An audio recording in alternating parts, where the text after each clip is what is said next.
Quem mandou foi a Alessandra, que mora em Marília, São Paulo. Padre Fábio, em primeiro lugar, li o seu livro, gostei muito, porque aprendi muito com ele.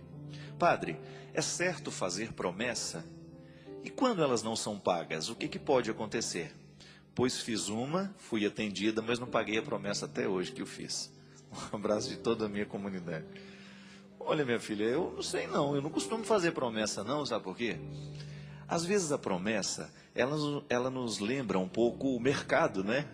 Parece que Deus está ali querendo que a gente faça alguma coisa para agradá-lo. Eu acho que não é bem assim.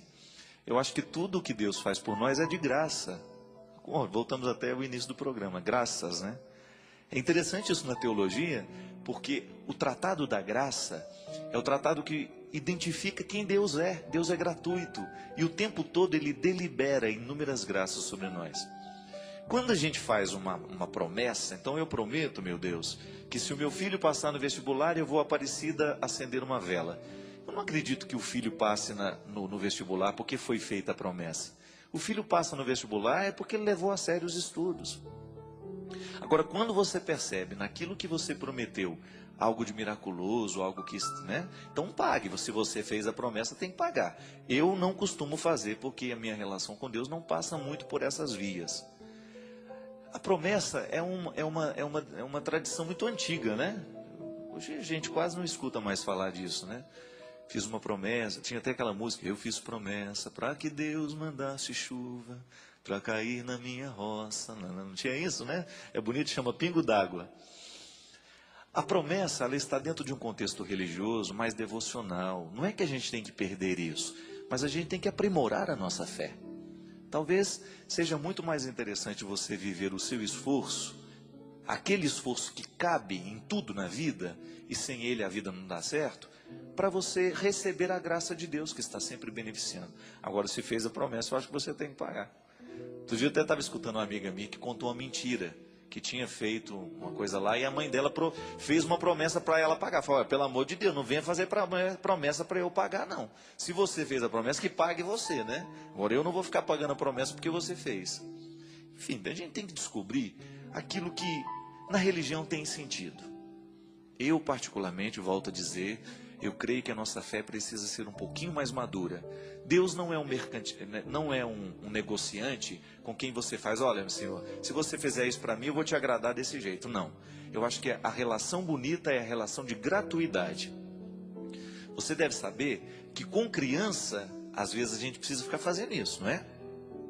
A criança, se você não promete para ela um presente, ela não se comporta. Veja bem que a criança ela é infantil, então para ela assimilar um valor, ela precisa de estímulos. Agora, depois que amadurece e que vira adulto, a criança não precisa de estímulos para agir bem. Ela sabe que ela precisa estudar, porque estudar é um valor. Às vezes eu penso que a promessa, essa religiosa, ela está muito associada ao processo da infância da fé.